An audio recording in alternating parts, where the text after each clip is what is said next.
Just when the NSA thought the week couldn't get any worse, a new Edward Snowden leak drops. This one, jointly reported in The Guardian, The New York Times, and Der Spiegel, reveals that the NSA and its British spying partner GCHQ are using their global dragnet to spy on economic, diplomatic, and humanitarian targets in more than 60 nations. Specifically, the secret documents revealed joint surveillance by American and British spies on charity and development programs run out of the United Nations, including UNICEF, on the Doctors of the World, a French humanitarian group that provides doctors to conflict zones, and on the Trade Union, the Economic Community of West African States.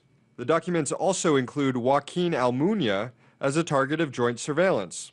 As the vice president of the European Commission, Almunia focuses on antitrust issues and has taken on several American companies, including Google and Microsoft, companies that were pushing for NSA reforms at the White House this week. Perhaps most embarrassing about the latest Snowden revelation, there's evidence that GCHQ and the NSA were spying on more allies, including government networks in Germany, and spying on the former Prime Minister of Israel, Ehud Olmert, and other Israeli officials. With these new targets of NSA and GCHQ spying revealed, it adds more evidence to the claims that the NSA and its spying partners have overstepped their national security mission and are engaging in mass, nearly limitless surveillance around the world.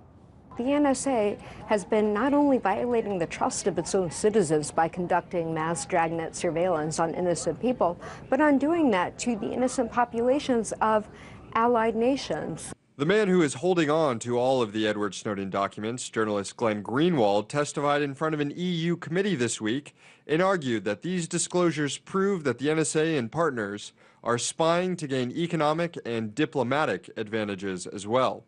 The targeting by the U.S. and the GCHQ of Petrobras, the oil giant, or the Organization of American States, or economic conferences where economic accords are being negotiated in Latin America, or spying on energy companies such as we've reported in Norway and Sweden.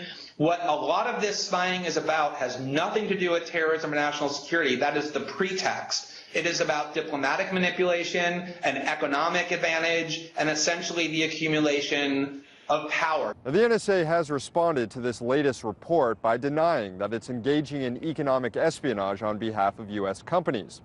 The agency did say, however, that intelligence about economic systems and activities around the world are critical for policymakers to make informed decisions regarding national security.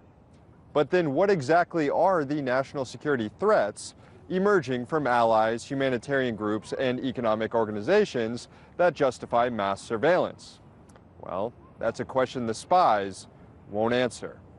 In Washington, D.C., Sam Sachs, RT.